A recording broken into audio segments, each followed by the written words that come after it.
कल 20 जनवरी के लिए डिस्कशन करते हैं कि कहाँ पर हम ट्रेड ले सकते हैं, कैसे अपनी एंट्री बना सकते हैं। उससे पहले हम लोग कल का एक बार व्यू चेक कर लेते हैं कि कल हमारा क्या व्यू था और आज हमें कैसे ट्रेड लेना था। तो अगर हमने कल यही डिसाइड किया था कि मार्केट अगर फ्लैट खुलता है 18,133 से लेके 18,085 के बीच में, तो हम वहाँ पर जैसे ही डे लो ब्रेक करेगा कल का, हम वहाँ पर एक सेलिंग की पोजीशन बना सकते हैं और हमारा 18,050 के आसपास का टारगेट होगा।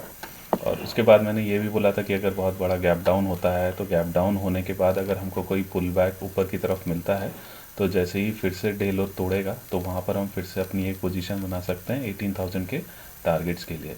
तो हमारे दोनों टारगेट्स अचीव हो गए थे। फ्लैट खुलने के बाद 18,000 का भी टारगेट अचीव हो गया था, ऑल्दो बहुत बड़ा गैप डाउन नहीं हुआ था, बट एक बार रिट्रेस नीचे 18,050 के आसपास आने के बाद फिर से हमें एक पुल बैक मिला था और पुल बैक के बाद जैसे ही इसने डे लो तोड़ा था हमको फिर से एक अच्छी सेलिंग अपॉर्चुनिटी मिल गई थी।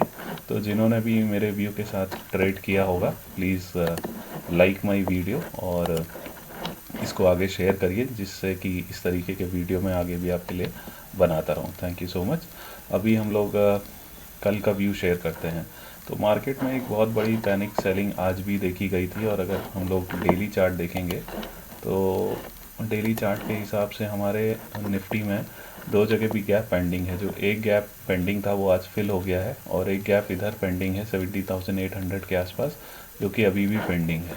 तो अभी हम लोग कल का क्या हमारा व्यू होना चाहिए, चलिए 15 मिनट्स के चार्ट पे देखते हैं।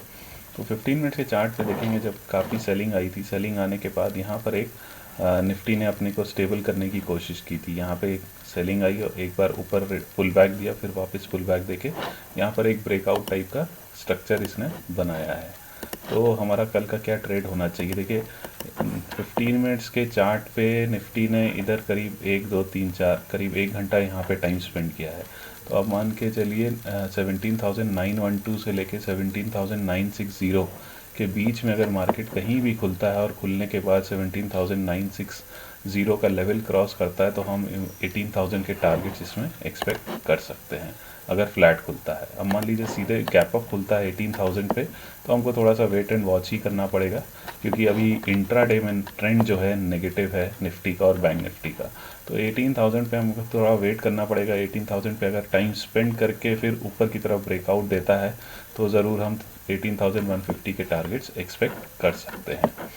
सो गैप अप में हमको तुरंत गैप अप चेस करके बाइंग अपॉर्चुनिटी नहीं देखनी पड़ेगी, हमें थोड़ा सा वेट एंड वॉच ही करना पड़ेगा। सेलिंग के लिए जैसे ही ये नीचे का लेवल है 17,880, ये अगर फ्लैट खुल के टूटता है तो हम इसमें फिर 17,820 और 17,800 के टारगेट्स एक्सपेक्ट कर सकते हैं, क्योंकि नीचे एक गैप पेंडिंग है 810 के आसपास। तो जैसे ही फ्लैट खुल के इस लेवल को तोड़ता है 17,880 को, तो वहाँ पर हम तुरंत सेलिंग की अपॉर्चुनिटी बना सकते हैं। और कल आप नोट रखिएगा, कल वीकली एक्सपायरी भी है, तो एक्सपायरी वाले दिन मूवमेंट थोड़ी सी बोथ साइड भी रहती है, तो हमको थोड़ा सा केयरफुल वॉच करना, ट्रेड करना पड़ेगा। तो ये मेरा निफ्टी का व्यू है। अभी हम लोग बैंक निफ्टी का व्यू देख लेते हैं। सो बैंक निफ्टी में भी अगर कल हमारा जो व्यू था वो यही था कि फ्लैट खुलेगा और फ्लैट खुल के अगर ब्रेक करता है येस्टरडे लो को, तो हम वहाँ पर अपनी सेलिंग पोजीशन बना सकते हैं और हमारा जो टारगेट होगा 38,000 का होगा और दूसरा टारगेट हमारा 37,750 के आसपास होगा। हमारा एक और ये व्यू ये भी था कि अगर गैप डाउन होता है और गैप डाउन के बाद अगर हमको ऊपर की तरफ फिर से एक रिट्रेसमेंट मिलता है, तो जैसे ही डे लो टूटेगा हम वहाँ पे फिर से एक अपनी सेलिंग की अपॉर्चुनिटी देख सकते हैं। तो अगर किसी ने पहले फ्लैट खुलने के बाद सेलिंग किया होगा तो वहाँ भी इसको प्रॉफिट हुआ होगा, और अगर रिट्रेस पुल बैक के बाद फिर से अगर डे लो पे अगर सेलिंग की होगी तो वहाँ पर भी स्मॉल प्रॉफिट ज़रूर हुआ होगा, क्योंकि निफ्टी ने बैंक निफ्टी ने 37,769 का लेवल हमको टच किया था। हमारा 37,750 के आसपास के टारगेट्स थे। अभी हमारा कल का क्या व्यू होना चाहिए, देखिए बैंक निफ्टी में भी अभी सेलिंग चल रही है, इंट्राडे में ट्रेंड अभी भी नेगेटिव है और यहाँ पर एक थोड़ा सा पुल बैक देके वापस इसने एक ब्रेकआउट दिया था आखिरी 1 घंटे में निफ्टी की तरह 15 मिनट्स के चार्ट पे। तो हमारा यही व्यू होना चाहिए कि बैंक निफ्टी अगर 38,140 और 37,900 के बीच में कहीं खुलता है, इस लेवल के बीच में कहीं खुलता है और खुलते ही 38,140 40 को क्रॉस करता है तो हमारा इमीडिएट टारगेट 38,200 और उसके बाद हमारा दूसरा टारगेट 38,320 के आसपास निकल कर आता है। अब मान लीजिए गैप अप हो जाता है तो गैप अप में हमको थोड़ा सा वेट एंड वॉच ही करना पड़ेगा, क्योंकि ये 38,320 जहाँ से एक बैंक निफ्टी ने पुल बैक दिया था और वहाँ से एक रिवर्सल आया था शार्प, तो ये एक रेजिस्टेंस का रोल प्ले करेगा। तो 38,320 एक इम्पॉर्टेंट लेवल होगा। सो अगर यहाँ पर सीधे गैप अप खुलता है और गैप अप होने के बाद यहाँ टाइम स्पेंड करता है तो फिर हम 38,400 और 400 के बाद 38,600 के टारगेट्स एक्सपेक्ट कर सकते हैं। सो गैप अप में हमको थोड़ा सा वेट एंड वॉच ही करना पड़ेगा, हम इमीडिएटली चेज़ नहीं करेंगे। यहाँ पे अगर कुछ टाइम स्पेंड करता है उसके बाद ब्रेकआउट देता है तभी हम अपनी एंट्री पोजीशन बना सकते हैं। देखिए बैंक निफ्टी का भी अगर आप डेली चार्ट देखोगे तो डेली चार्ट में बैंक निफ्टी में भी अभी गैप जो है वो पेंडिंग है, इधर नीचे की तरफ 37,730 के आसपास का एक गैप पेंडिंग है।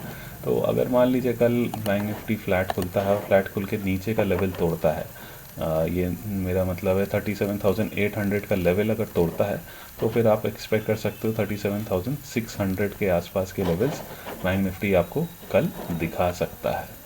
गैप डाउन अगर बहुत ज़्यादा होगा तो वहाँ पर भी हमको थोड़ा सा वेट एंड वॉच ही करना पड़ेगा प्राइस एक्शन का।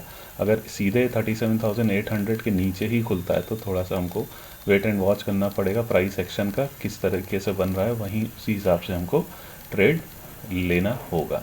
लेकिन जब तक ये 37,800 और 37,800 से लेके 38,130 तक इस जोन में खुलता है और जिस तरफ ये डायरेक्शन तोड़ता है वहाँ पर हम अपनी पोजीशन सेलिंग या बाइंग की बना सकते हैं। नीचे तोड़ेगा तो नीचे की तरफ और ऊपर तोड़ेगा तो ऊपर की तरफ। गैप अप हम चेज़ नहीं करेंगे, गैप डाउन भी हम चेज़ नहीं करेंगे, हम दोनों सिनेरियो में थोड़ा सा वेट एंड वॉच करेंगे, उसके बाद ही हम अपनी ट्रेड की पोजीशन लेंगे। सो ये मेरा बैंक निफ्टी और निफ्टी के लिए व्यू है कल के लिए। और मेरा वीडियो आपको अच्छा लगता है और आप उसमें अगर कुछ प्रॉफिट्स कमा रहे हैं और तो आप इसको लाइक शेयर एंड सब्सक्राइब करिए और आगे जितना शेयर कर सकें उतना आप शेयर करिए। Thank you so much.